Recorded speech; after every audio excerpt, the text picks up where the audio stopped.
At Clearwater Power Company, we've been making a difference in the lives of rural folks in this country since 1937.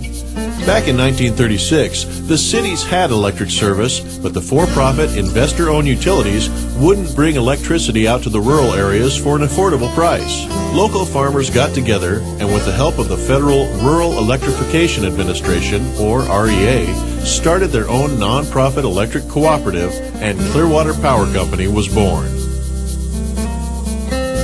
To those families who had lived without electricity all their lives, getting electric service for the first time made a big difference.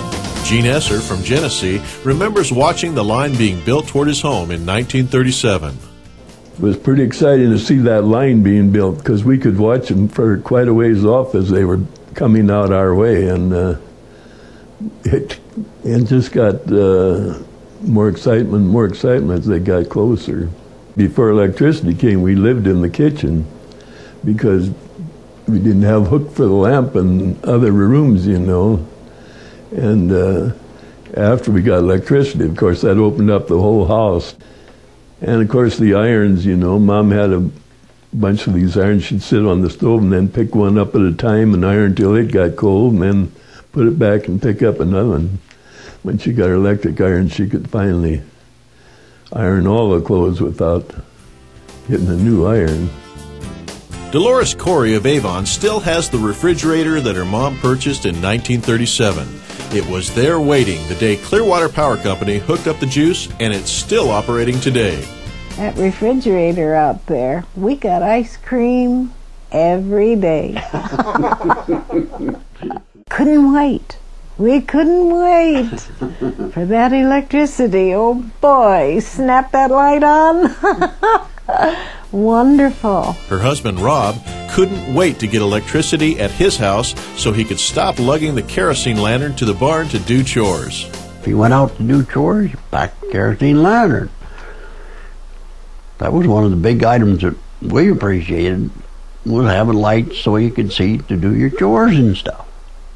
An electric cream separator. Oh, we